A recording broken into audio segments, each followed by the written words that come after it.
Verse of the day. Matthew chapter 23 verses 13 to 22. But woe to you, scribes and Pharisees, hypocrites! Because you shut the kingdom of heaven against men, for you neither enter yourselves, nor allow those who would enter to go in. Woe to you, scribes and Pharisees, hypocrites! For you traverse sea and land to make a single proselyte, and when he becomes a proselyte, you make him twice as much a child of hell as yourselves. Woe to you, blind guides, who say, if anyone swears by the temple, it is nothing, but if anyone swears by the gold of the temple, he is bound by his oath, you blind fools. For which is greater, the gold or the temple that has made the gold sacred? And you say, if anyone swears by the altar, it is nothing, but if anyone swears by the gift that is on the altar, he is bound by his oath. You blind men!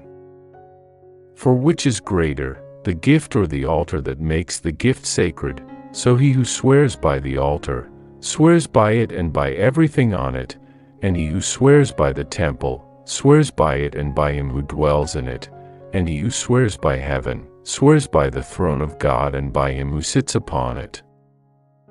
Thoughts on today's verse. Jesus reproaches the scribes and Pharisees, starting with a denunciation of hypocrisy. He criticizes their disconnect between words and actions and their pretense of virtue while neglecting God's doctrine and moral teachings. They professed guidance towards salvation yet rejected its source.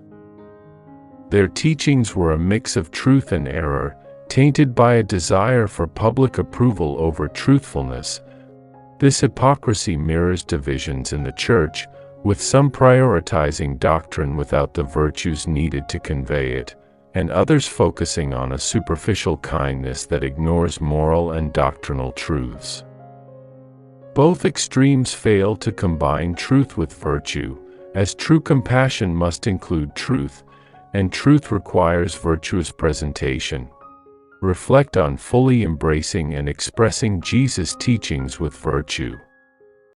True holiness, the unity of truth and virtue, helps avoid Jesus' condemnation and makes one a vessel of his grace. Prayer.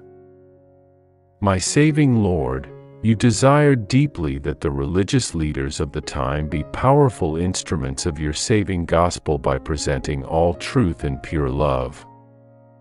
Please free me from every error so that your holy word will be alive in me and will be sent forth to others through the manifestation of the many virtues you wish to bestow. Jesus, I trust in you. Amen.